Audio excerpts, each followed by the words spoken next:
കുട്ടിയാനയാണ്. പരിശീലകൻ്റെ അടുത്തേക്ക് ചെല്ലുകയാണ്. കൈകാട്ടി വിളിച്ചപ്പോൾ തുമ്പിക്കൈ കൊണ്ട് ഇങ്ങനെ ചേർത്ത് പിടിക്കാൻ ചെന്നു. പക്ഷേ പരിശീലകൻ ചില കുസൃതികൾ കാണിച്ചു. കുട്ടിയാനയ്ക്ക് വല്ലാത്തൊരു സങ്കടമായി എന്നതാണ് ദൃശ്യങ്ങൾ കണ്ടാൽ തോന്നുന്നത്. അതൊരു പാർക്കാണ്, അതായത് ദേശീയോദ്യാനമാണ്. അവിടെ നിന്നാണ് ഈ കുട്ടിയാനയുടെയും അതുപോലെ തന്നെ ഈ പരിശീലകൻ്റെയും ദൃശ്യം വരുന്നത്.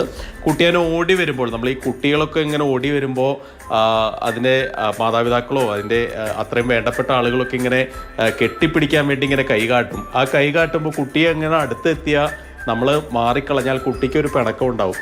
ഏതായാലും ഇത് കുട്ടിയാൽ ആനയാണ്. ആനയ്ക്കും അത്തരത്തിലൊരു പിണക്കമുണ്ടായി. ഈ കെയർ ടേക്കറായിട്ടുള്ള ഈ വ്യക്തി ഈ ആന ഓടി വരുമ്പോൾ, കുട്ടിയാന ഓടി വരുമ്പോൾ കൈ കാണിച്ച് അതിനെ കെട്ടിപ്പിടിക്കാൻ വേണ്ടി കാത്തിരിക്കുകയാണ്. പക്ഷേ ഈ ആന ഓടി വന്നപ്പോഴേക്കും ഇയാൾ അവിടെ നിന്ന് അതിനൊന്ന് കളിപ്പിക്കുക എന്നുള്ള ലക്ഷ്യത്തിൽ അയാൾ അവിടെ നിന്ന് മാറി. ഇതിന് ആന പെട്ടെന്ന് പിണങ്ങി ഒന്ന് പിന്തുടർന്ന് മാറി. ചെറിയൊരു ആക്ഷനൊക്കെ കാലുകൊണ്ടൊക്കെ, ഇടത്ത് കാലുകൊണ്ടൊക്കെ ഒരു ചെറിയൊരു ആക്ഷനൊക്കെ കാണിച്ച് ആന ഇങ്ങനെ നടന്ന് പോവുകയാണ്. പിന്നീട് ഇയാൾ വീണ്ടും പിന്നാലെ പോയി ഇതിനെ വിളിക്കുന്നൊക്കെയുണ്ട്. അങ്ങനെ വളരെ ഒരു സന്തോഷം, വളരെ കൗതുകമൊക്കെ നിറഞ്ഞ ഒരു വീഡിയോ ആണ് ഇത്.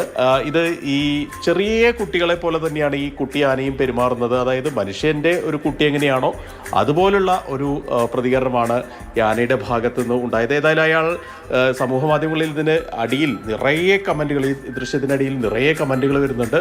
അയാൾക്ക് ഒന്നതിനെ കെട്ടിപ്പിടിക്കായിരുന്നു, ഇങ്ങനെ കൊതിപ്പിച്ച് കടന്നു കളയരുത് എന്നൊക്കെ പറഞ്ഞ് നിരവധി ആളുകളാണ് ഇതിനെ കമൻറ്റ് ചെയ്തുകൊണ്ടൊക്കെ ഇരിക്കുന്നത്.